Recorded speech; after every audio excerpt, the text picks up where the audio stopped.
So to record the welfare of the lumpfish, we are going to start by taking the weight.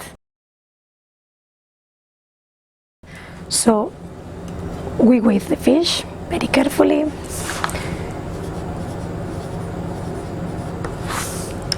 And then we are going to measure it.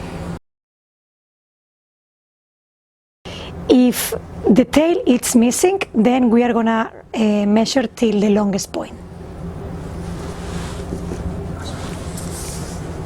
76, and we record it.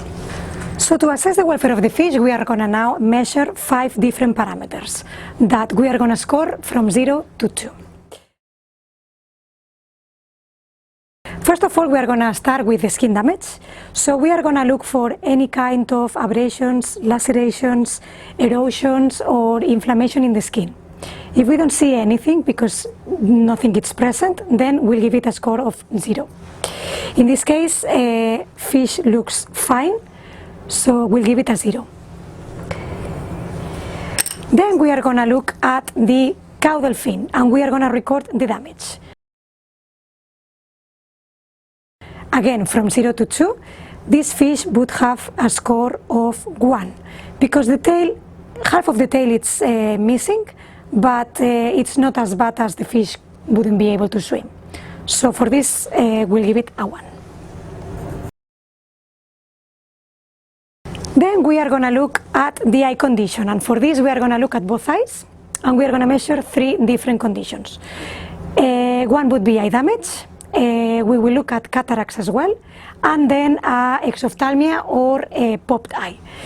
I have to say that to measure exophthalmia, it's better if we measure the fish from the top.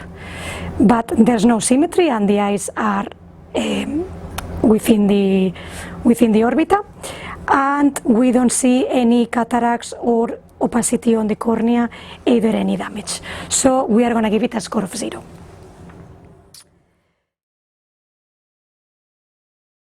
Then we are going to look at the sucker or suction disc, and this sucker should be flat, completely symmetrical, with no indentations. So for this, in this case, we are going to give it a score of 0 because it's completely flat. There's no indentations, no depressions at all, and it's fully functional. So we'll give a score of 0.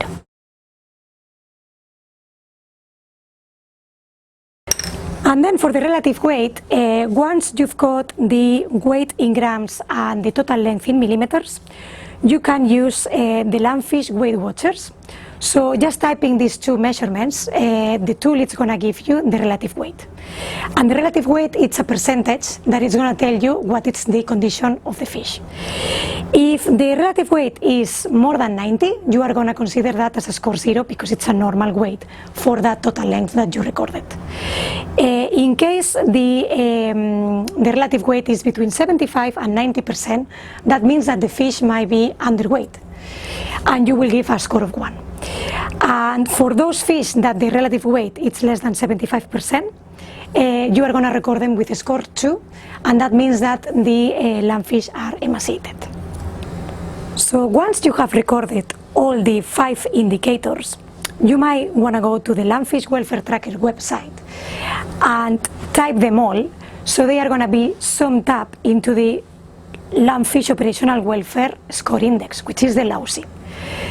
You are going to obtain an individual number for each fish that is going to go from 0 to 10 by summing up all the different scores that we just measured. Depending on the LOWC that you are going to obtain, we can categorize the lumpfish into 3 different status. Any LOWCs from 0 to 2 are going to be fish with good welfare. Any lumpfish with LOWCs from more than 3 till 5, they are going to be lumpfish that they are going to have a compromised welfare. And those lumpfish that obtain LOWCs from 6 to 10, those are going to be the lumpfish with a poor welfare, severely compromised welfare. So ideally, we would like to have 100% population with class A. But in case that we've got a significant percentage of class B, we should take that as a warning. That means that we can look at which are the indicators that are failing, and look at what would be the action plan depending on that. For example, if we see that relative weight is the most common problem on those lumpfish classified as class B, then we should pay attention on how are we delivering the food. Are the fish actually eating at all? Should we include more feeding stations so there's no competence between the lumpfish, etc.